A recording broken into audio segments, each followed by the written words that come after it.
سلامونه او نیکی هیلې په دې هیله چې صحتمند وئ. دوستانو هیله ده زما د یوټیوب چینل سبسکرایب کړئ، د زنګ آیکن کېکاږئ ترڅو له نوو او جالب ویډیوګانو څخه برخمن شئ.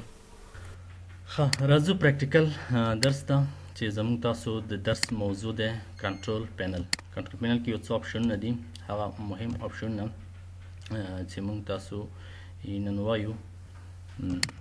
کنټرول پینل اول خو دا درته وایم چې کله اکثره وخت ډاکټر صاحبانو بعضې مشکلات اکثره شاګردانو سره دا پیدا کېږي چې کله دوی وینډوز تازه انسټال کړي نو کنټرول پینل په دې شکل ورته ښکاره کوي. ځینې دلته درس وایي چې کور ته لاړ شي هلته چیک وایي دلته کنټرول پینل کې خو بعضې اپشنونه چې موږ هلته وایي دلته نشته پکې. نو دلته بیا تاسو راځئ کیټګوري ته، دلته راځئ اکثره وخت کمپیوټر کې چې نوی کنټرول پینل اوپن کوي تاسو ته په دې شکل ښکاره کوي، خو تاسو به له دې ځای څخه لرج آیکن انتخابوي ورته چې تاسو ته ټول آپشنونه ښکاره شي. صحیح چې دلته به تاسو سرګردان نشئ پکې. کنټرول پینل کې راځو چې ډاکټر صاحب اسیب جان راته بعضې آپشنونه وو چې راته په نښې کړي وو چې هغه درسونه یې پاتې وو، هغه شروع کوو وایو او انشاءالله مخکې ځو.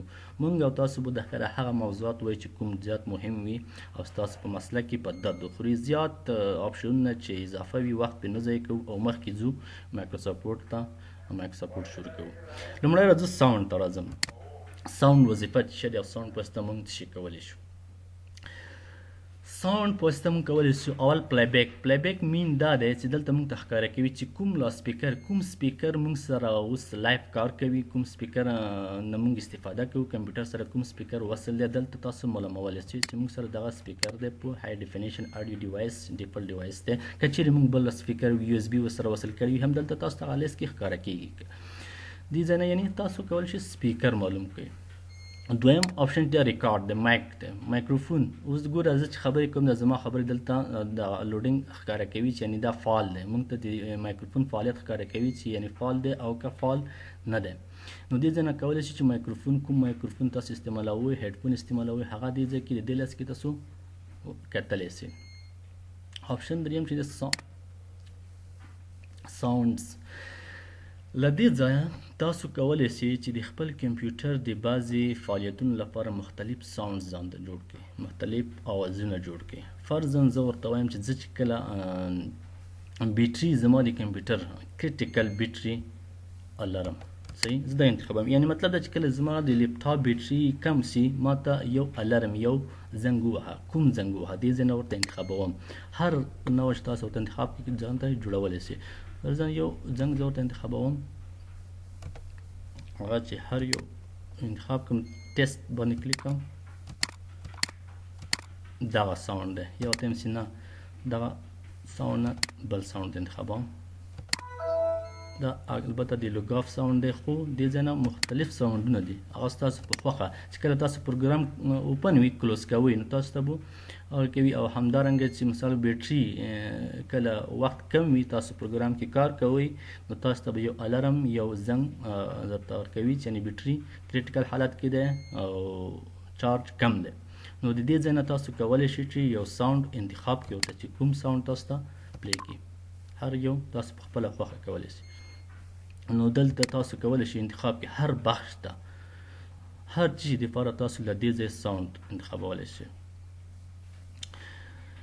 وینډوز چینج نیمز دی، مثال ټول بار دی، مثال کلوز پروګرام دی، میکزیمایز دی، مینیمایز دی. دا ټولو دپاره تاسو له دې ځای نه ساوند انتخابولی شئ. اگر چې ډېر مهم دی هم نه خو خیر یو تشریح دی وبې کوو چې ډېر یو عادي دی. نوټیفیکیشن بار دی، مختلف بخشونه دي خو دې ځای نه تاسو لنډ مطلب یې دا دی چې دې ځای نه تاسو ځان ته ساوند یعنې آواز جوړولی شئ د هر یو فعالیت دپاره چې کمپیوټر کې کوم پروګرام کوم فعالیت تاسو کوئ هغې دپاره تاسو یو ساوند ځان ته انتخابولی شئ. او بیا هم چې کله ساوندونه انتخاب کول دلته کولی شئ چې سیوز نه تاسو هماغه ساوند ځان ته سیو کړئ. چې کله مو سیو کړو بله ورځ که چیرې ستاسو ساوند چا ګډوډ کړی ضرورت نشته چې تاسو بیرته راشئ هر یو سیټینګ دلته راشه سیوز ته چې راغلي دلته اوپن تا ته آپشن راځي هغې ځای نه کوم ساوند چې په کوم نوم تاسو ثبت کړی وي احمد محمود هر چې په نوم ثبت کړی وي هماغه ساوند ځان ته خلاص کړه اپلای کړه اوکې کړه بیرته هماغه ساوند تا ته ټول فعاله کېږي. هماغه ساوند نه استفاده کولی شئ. پلی وینډوز سټارټ اپ ساوند دا ټیک مارک که چیرې لګېدلی وي کله چې ته کمپیوټر وینډوز چالان شي فعالېږي نو یو ساوند راته پلی کوي او که چیرې ټیک مارک نه وي هغه ساوند تاسو ته نه پلی کوي. آپشن بعدی چې دا آپشن چې مهم ده د دې په واسطه موږ تاسو کولی شو کمیونیکیشن په خپله ارتباطات ته وایي. دلته یو څه نقطې مهمې دا دي چې فرضاً ته په کمپیوټر کې د تلاوت پلی کړی دی، تلاوت اورې، دلته تا واتساپ وي، وایبر وي یا مسنجر د فیسبوک وي، هغه هم آنلاین یې ته پکې. دلته تا ته په همدې وخت کې زنګ راغلو، کله چې تا ته زنګ راغلو نو تا دلته تلاوت پلی کړی دی، ته غواړې څو آپشنه تا ته درکړي. میوټ آل د ساوندز، هغه کوم تلاوت چې تا پلی کړی دی دلته تا ته زنګ راغلو، هغې سره خبرې کوي. آیا دغه تلاوت د زنګ د خبرو په وخت کې میوټ شي، بند شي، اتومات بند شي؟ که دا انتخاب کې اتومات بندیږي، او که وایي چې نه ریډیوس د والیوم آف د ساوندز بای 80%، د دې مطلب دا دی چې 80% دې بند شي، ټول دې نه بندیږي، 80% دې بند شي. کله چې زه خبرې کوم په میسنجر کې وي، هر څه کې ماته زنګ راشي کمپیوټر کې. او یا ریډیوس د والیوم آف د ساوندز بای 50%، مطلب دا چې 50% دې بند شي. کله چې زه په ټلیفون کې خبرې کوم ماته زنګ راشي، زما چې کوم تلاوت پلی کړی دی دا د 50% بند شي، 50% دې جاری وي. do nothing مطلب هیڅ نه کوي. زه په خپله خوښه که زه پیوز کوم بندوم او که نه بندوم، چې دې کې همدغه مهم دي. میوټ اتومات خپله بندیږي. دا هغه آپشنونه وو چې ساوندز کې وو، البته دومره زیات مهم څه پکې نشته. راځو آپشن بعدي ته، ټاسک بار اینډ نیویګیشنز. ټاسک بار اینډ نیویګیشنز ته راځو. دې کې هم بعضې آپشنونه دي چې هغه کوم چې مهم دی هغه به وایو، او ورپسې چې بل انتخاب کوو سیسټم وو. سیسټم په واسطه مونږ چې کولی شو، سیسټم په واسطه مونږ کولی شو چې مکمل د سیسټم په اړه معلومات حاصل کړو، چې زمونږ کمپیوټر کې کومه وینډوز دی او کومه کمپنی ده، یعنی د کمپیوټر په اړه معلومات د سیسټم. دلته ګوره راځو ورته وینډوز ایډیشن، کومه وینډوز ده، مثال وینډوز 8 ده، مایکروسافټ 2013 مایکروسافټ کارپوریشن ده، پروسیسر یې څه ده، کورای 5 ده، ریم 4 جی بی ریم ده، سیسټم 64 بیت ده، 64 بیت ده، او پین اینډ ټچ مطلب دا چې زموږ سکرین کمپیوټر چې ده ټچ سکرین نه ده. او آپشن چې بل ده کمپیوټر نیم ده، کمپیوټر نیم چې دې ځای نه موږ چې زموږ کمپیوټر چې کله موږ وینډوز انسټال کړی موږ کمپیوټر ته څه شي نوم ورکړی، اوس دا WINCTRL دی که نه، دا کمپیوټر نیم باید موږ اکثره وخت ډاکټر صاحبانو فکر موږ چې کمپیوټر نیم مشخص نوم ورته ورکوي. دلته خو دا کمپیوټر چې دی د دفتر کمپیوټر د ادارې کمپیوټر دی، دې ته دا نوم دی. خو که چیرې غواړئ چې نوم چینج کړئ دلته به راشئ له دې ځای څخه تاسو کولی شئ چې کمپیوټر ته خپل نوم چینج کړئ، انتخابوئ، کلیک کوئ، چینج باندې کلیک، دلته به راشي خپل نوم به ورته ورکړي. مثال چې شي نوم ورکړي، مثال نوم ورته ورکړه یو دقیقه چې زه لینګویج چینج کړم، نوم ورته ورکړه وسیم.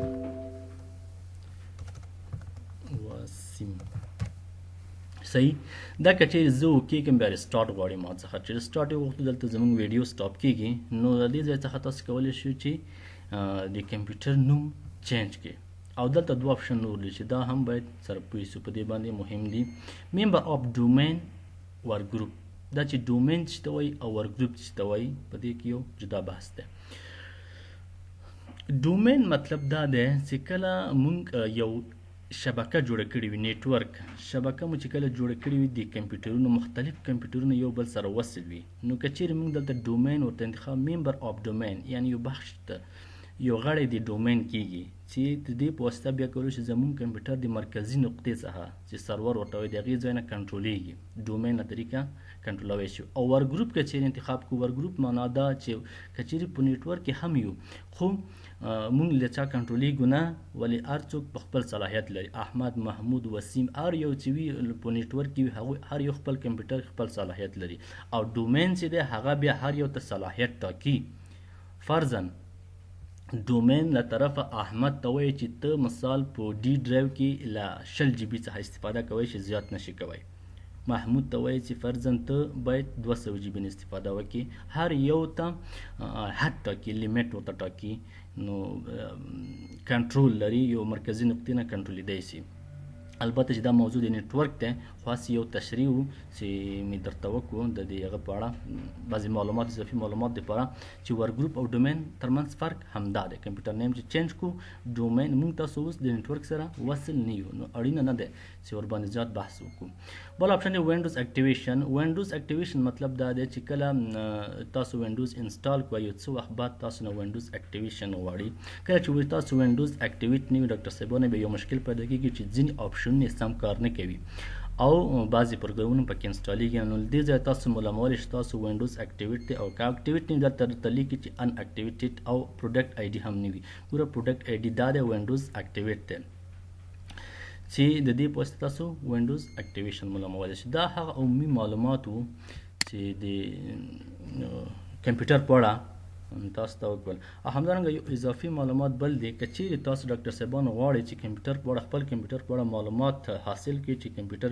مشخصات څومره دي یا مثال بازار ته ځئ نوی کمپیوټر اخلئ غواړئ چې نوی کمپیوټر اخلئ نو مشخصاتو باندې ځان پوه کړئ چې څه مشخصات لري هم همدې ځای څخه کولی شئ سیسټم څخه او یا دلته ورته لیکي رن ته راشئ رن ته ډي ایکس ډي آی ای جي ډي ایکس ډي آی جي به ولیکئ په رن کې اوکې له دې ځایه تاسو بیا په مفصل ډول ټول معلومات د کمپیوټر هغه که ګرافیک دی هغه که پروسسر دی هغه که ریم دی په ډېر ښه شکل باندې تاسو ته ښکاره کوي ډي ایکس ډي آی جي چې کله ووهل سیسټم ته به راشئ له دې ځای څخه تاسو ته ټول تاریخ کمپیوټر نیم اپریټینګ سیسټم کوم اپریټینګ سیسټم پکې انسټال د لینګویج دی سیسټم مینوفیکچرر څوک دی ډیل دی مثال سیسټم موډل چې لیټیټیوډ ایچ 84 دی بایوس دی پروسیسر ریم 2 جی بی دی دا ټول معلومات د کمپیوټر په اړه دي او ډسپلی ته چې راشئ دلته ډسپلی کې تاسو ته ګرافیک ښیي چې تاسو کمپیوټر ګرافیک څومره دی 1992 دی چې اکثر دا 2 جی بی ګرافیک کې راځي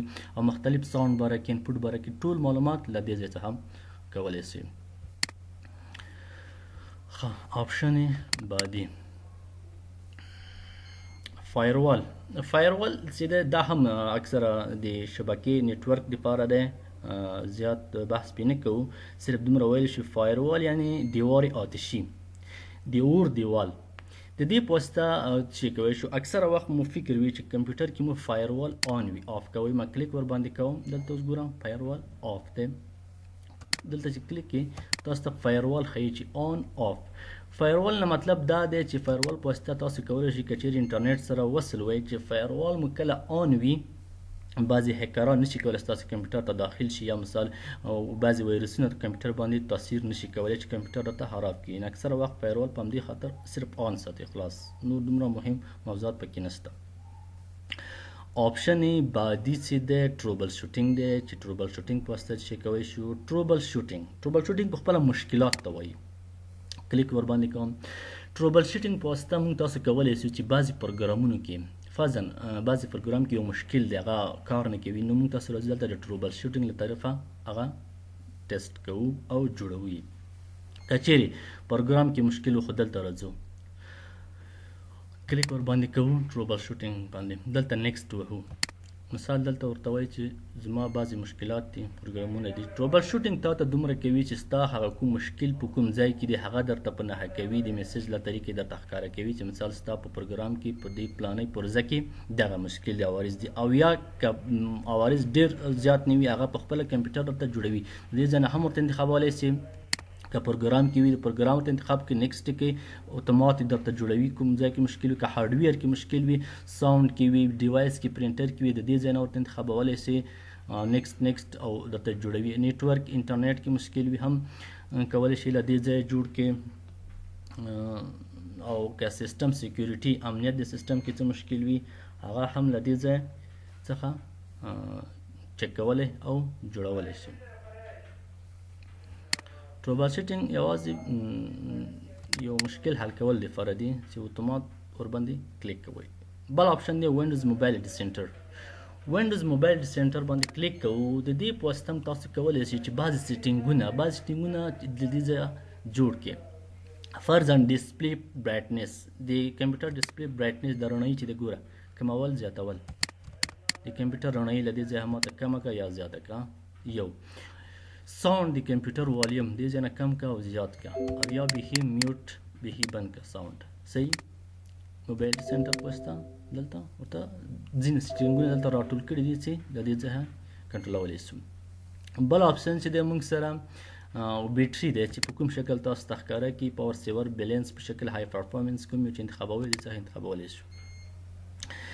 کنیکټ ډسپلی که چیرې موږ سره سکرین ایل سی ډي وصل وي ایچ ډي ایم آی کیبل مو کنیکټ کړی وي نو دې طریق نه موږ کولی شو چې سکرین سره کمپیوټر وصل کړو چې دا بل طریق هم کېږي خو له دې طریق هم کولی شو. دا موبایلټي سنټر دی څو اپشنونه سره یو ځای کړي دي د دې ځای څخه سکرین سره وصل کولی شو. سایکرونایزیشن چې دا موږ ته په درد نه خوري ډېر. سایکرونایزیشن چې دی دې په واسطه موږ کولی شو سایکرونایز پارټنرشپ واسطه چې موږ یو فولډر کې ځینې تغییرات چې وکړو چې کله موږ نیټورک سره وصل شو نیټورک یې اتومات هغه فولډر ټول تغییرات نیټورک سره وصل کوي چې کوم مهم اپشن نه دی.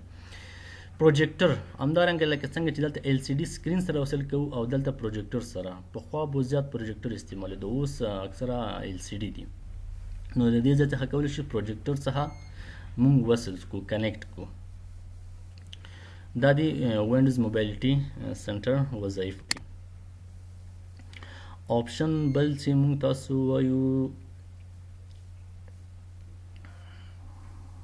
فکر کوم بل آپشن موږ سره یوزر اکاونټ دی. ډاکټر صاحبانو یوزر اکاونټ چې ډیر زیات مهم آپشن دی او کنټرول پینل کې دا آپشن فکر کوم د ټول نه به مهم آپشن هم دا وي چې په دې باندې ښه په تفصیل سره ځان پوه کړئ چې په راتلونکي کې تاسو سره زیات ځایو کې ورسره مخ کیږي. یوزر اکاونټ مطلب څه شی دی څه لپاره استعمالیږي موږ یې اوس وایو. اکاونټ نه مطلب حساب یا سپیس. زه درته دلته په نوٹ پیډ کې لیکم یو دقیقه چې ښه تشریح کو.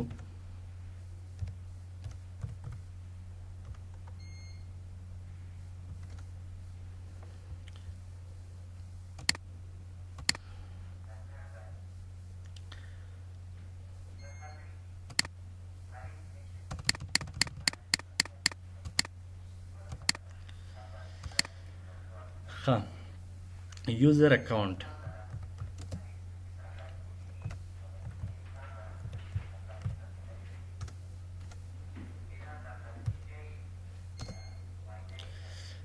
زمون درس موضوع دی یوزر اکاونټ چې په کنټرول پینل کې دی دا آپشن څه او د څه لپاره استعمالیږي اوس ورباندې په مفصل ډول تشریح کوم.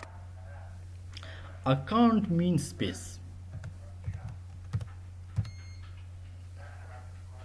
اکاونټ مین سپیس. یوزر په خپل استعمالونکي استعمال کننده استعمالونکي ته وایي څوک چې کمپیوټر استعمالوي هغې ته څه وایي یوزر. صحیح یوزر استعمالونکي ته وایي. اکاونټ چې د حساب او سپیس فاصلې ته وایي چې موږ د هر یوزر لپاره جوړوو.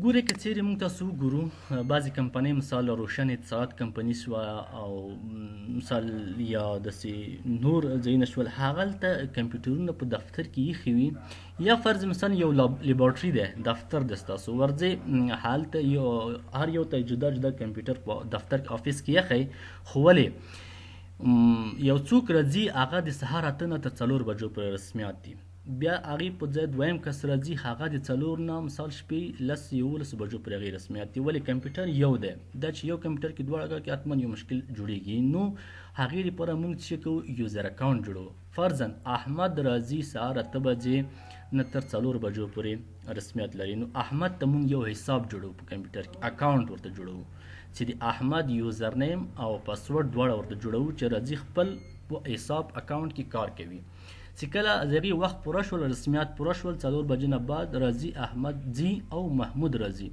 د محمود به جدا د محمود په نوم د ده په نوم بیل اکاونټ ورته جوړوو چې هغه کولی شي بیا د خپل نوم او پاسورډ څخه استفادې سره همدې کمپیوټر ته داخل شي ولې کمپیوټر نه تغییرېږي کمپیوټر به یو وي صرف هغې هر یو ته جدا حتی که یو 100 اکاونټ هم وي 100 کسه هم ځي او راځي مختلف کسان وي هر یو جدا جدا اکاونټ لري.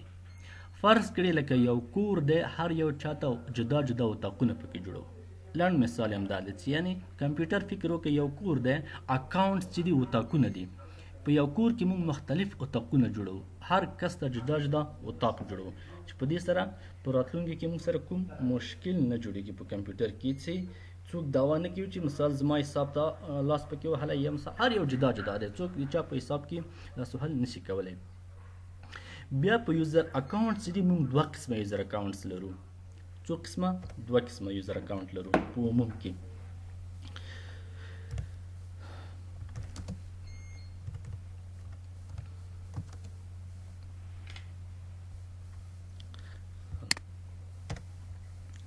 two types user account موږ دوه قسم لرو. کم اول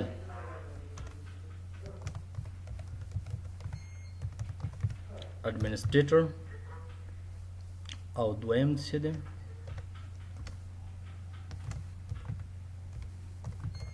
standard. دوه قسمه یوزر اکاونټ لرو. یو administrator ورته وایو بل دا standard وایو. دا چې فرق یې څه دی اوس یې وایو چې administrator اکاونټ کوم دی او standard اکاونټ کوم دی، ترمنځ یې توپیر څه شی دی او صلاحیتونه یې څه دي. اول راځو administrator بحث کوو.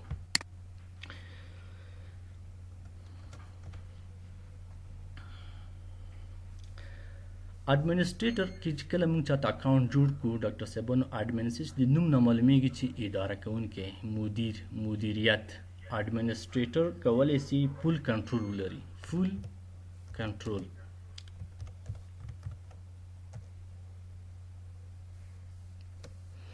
یعنی که څوک په administrator کې اکاونټ موږ کوم چاته جوړ کړو هغه په کمپیوټر کې هر څه کولی شي، هر څه ته لاسرسی لري، فول صلاحیت لري، ټول صلاحیت کنټرول کولی شي. او که چیرې سټنډرډ کې جوړ کړو سټنډرډ بیا هغه محدود صلاحیتونه ورته ټاکو، هغه هر څه کې صلاحیت نشي درلودلی، محدود وي. فرضاً مثال دلته زه یو نوم لیکم، مثال زه ورته لیکم وسیم. وسیم چې دی دې ته مو administrator کې چې کله اکاونټ جوړ کړو د ده صلاحیت څه شی دی، دی څه شي کولی شي. وسیم کولی شي وسیم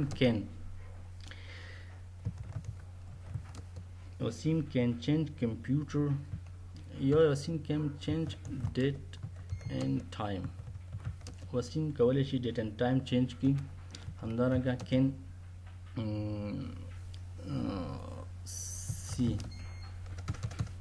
see other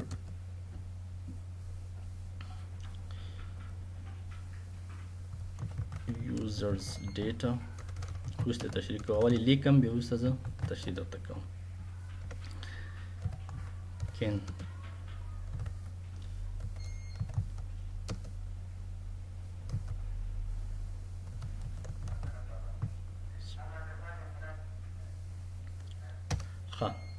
راځو administrator کې بحث لرو. ګوره ډاکټر صاحبانو administrator کې که چیرې موږ اکاونټ جوړ کړو هغه کس تمام صلاحیت لري. په حیث یو لکه په یو اداره کې یو مدیر وي چې ټول مامورین مدیر کنټرولولی شي. لنډ مثال یې دغسې دی. فرضاً administrator کې موږ وسیم ته یو یوزر جوړ کړو. وسیم کولی شي وسیم can change date and time. د کمپیوټر تاریخ او وخت چینجولی شي. وسیم دا صلاحیت لري. can see other user data. د نور یوزرونو چې موږ جوړ کړي، څومره یوزرونه چې موږ په دې کمپیوټرونو کې جوړ کړي، یوزر اکاونټ چاته حسابونه جوړ کړي، د ټولو ډیټا معلومات دی لیدلی شي، لاسرسی لري ورته. can remove softwares. همدارنګه کولی شي چې ځینې پروګرامونه چې د ده خوښ نه وي کمپیوټر څخه یې ریموو کړي، ختم کړي، پاک کړي، ډیلیټ کړي. وسیم دا صلاحیتونه لرلی شي ځکه چې دی په اډمین دی، یعنې مدیریت نه ټول صلاحیت لري. دوستانو د ویډیو له لیدو مو مننه. که مو راتلونکي کومې ستونزې درلودې ما ته کمنټ پرېږدئ. چینل سبسکرایب کړئ. ما په دعاګانو کې یاد ساتئ. تر بیا ښه وخت.